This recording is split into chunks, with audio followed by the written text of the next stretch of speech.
Okay, here I just found the intermittent fasting question that was sent in by Julie. Recently, there's been some discussion as to possible dangers of intermittent fasting. Can you please talk about that? I know you recommend finishing dinner early, but even so, is it possible that it might be fasting over 12 hours? What is the recommended fasting window? And what do you think of the research, of course? Well, there's lots of research on intermittent fasting. There's more than 1,000 studies now on intermittent fasting research. And the overwhelming, um, you know, overwhelming conclusion of that is that keeping your caloric window more favorable over the week is better than having excessive caloric window. But what we can look at all the studies and all the data, that skipping breakfast is not good for you, and eating later at night is not good for you. You know how the Europeans eat? And how the intermittent fast, they eat dinner at 9 o'clock at night and they won't have anything in the morning except a cup of coffee or something. You know what I mean? So that's not good for your health to eat late at night and just skip breakfast. So then when they do those studies on intermittent fasting, a lot of people do it in the European style. They just wake up in the morning and they don't eat because they eat heavy at night. And that's not lifespan inducing. That's a negative form of intermittent fasting. But if you look at the type of intermittent fasting where people are eating through the day and then having an earlier dinner so they can go to bed on an empty stomach is what I recommend. In other words, don't eat after 6 o'clock at night and eat a lighter dinner so you're not full when you go to bed at night. That form of intermittent fasting seems to be beneficial.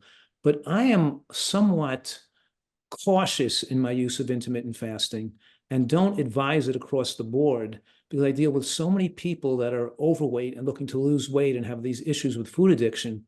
And if they cut their calories down too low to like 500 to 600 calorie days when they intermittent fast, it makes them more obsessed about food and want to binge in the days they're not fasting, and they still get that diet and binge mentality. And I'm trying to get them out of the diet and binge mentality. I'm trying to teach them consistently to have your 1,250 calories every day. Don't go to 800 calories and then back up to 1,600. Don't lose too much weight and gain it back again. Lose weight slow and steady. Keep on the diet long term. Make the changes you're going to make that you're going to stick with the rest of your life. Stop doing these fads and things that's so aggressive you can't stick with.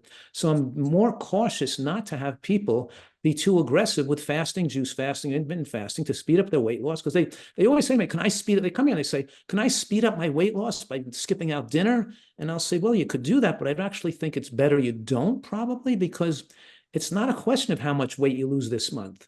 The question is if you keep losing slow and steady and you keep on the program and you maintain your most favored weight for the rest of your life. And is you going more strictly right now and cutting back calories more to speed up your weight loss going to be conducive to that? Because most likely it's going to actually make you more obsessed about food and more likely to go back to the wrong diet. I want you to be consistent and follow the right approach and perfect the right approach for you and be the scientist in figuring out what's the right meal timing for you and what's the right food for you and what's the right caloric window for you. Let's figure it out so you lose weight slow and steady so you can stay with this for long term and consider living this way forever. Yeah, so many people gain it back, Dr. Fuhrman. You've probably noticed that in your practice, right? Yes, and I'm afraid that if they even water fasting, and that if they try to go too strict to speed up the weight loss, there's a high probability they're going to bounce back the other way too. So we're trying to have them learn to make changes they're going to stick with the rest of their life. That's the main thing, because whatever you do, don't forget, whatever you do in the short term has minimal effects on your longevity. Whether you fast, whether you don't fast, whether you do this, whether you're that, what really has the biggest effect is what you do day in and day out for the most days you're alive. That's what has the biggest effect. Get your sleep, get your exercise, eat right, don't go over, and can be consistent in what you're doing long term. That's the best way to have good health. Right. Thank you.